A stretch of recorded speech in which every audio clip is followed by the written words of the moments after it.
Hello বন্ধুরা, কীরকম আছো তোমরা সবাই? আশা করি ভালোই আছো। এখন আমি বানাবো চিকেন। আজকে আমি অন্য স্টাইলে চিকেন বানাবো। আজকে আমি বকচই পাতা দিয়ে চিকেন বানাবো। চলো বকচই পাতাটা কীরকম হয় তোমাদেরকে দেখাচ্ছি। এটা হলো বকচই পাতা, দেখে নাও। বকচই পাতা দিয়ে চিকেন বানাবো। মশলা রেডি হয়ে গেছে। এটা দিয়ে বকচই পাতা দিয়ে আমি চিকেনটা বানাবো আজকে। চলো রেসিপিটা তোমাদেরকে দেখাচ্ছি কীরকম করে বানাবো। তো তোমরাও ট্রাই করবে, নিশ্চয়ই ভালো লাগবে।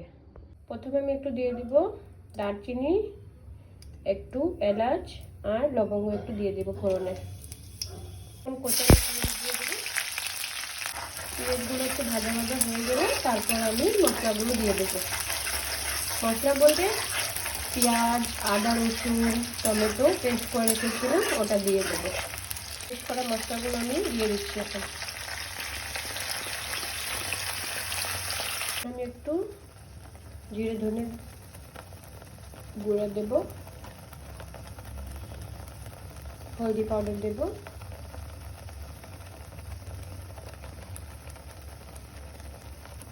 আর শুকনো মরিচের গুঁড়া দেব, স্বাদ মতো নুন। এখন দিয়ে মশলাগুলোকে কষাবো যতক্ষণ পর্যন্ত মশলা থেকে তেল না ছেড়ে দেয়। মশলা থেকে তেল ছেড়ে দিয়েছে, মশলা কষানো হয়ে গেছে। এখন আমি মাংসগুলো দিয়ে দেবো। এখন মাংসগুলো দিয়ে দেবো। মাংসগুলো দিয়ে আরও কষাবো কিছুক্ষণ। আমার বকচই পাতাগুলো কাটা হয়ে গেছে, মাংসটা কষানো হবে, একটু সেদ্ধ হবে, তারপরে ঢেলে দেব।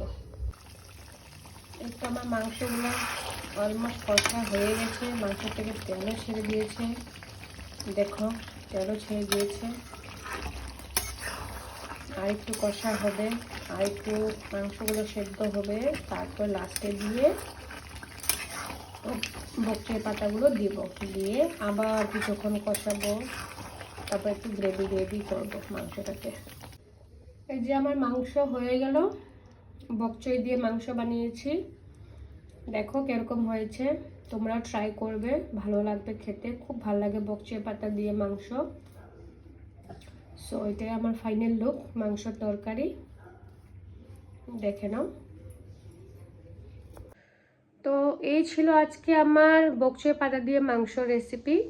কিরকম লাগলে আমাকে জানাবে কমেন্ট করে, আর ভালো লাগলে নিশ্চয়ই আমার পেজটাকে লাইক করবে, সাবস্ক্রাইব করবে অ্যান্ড শেয়ার করবে।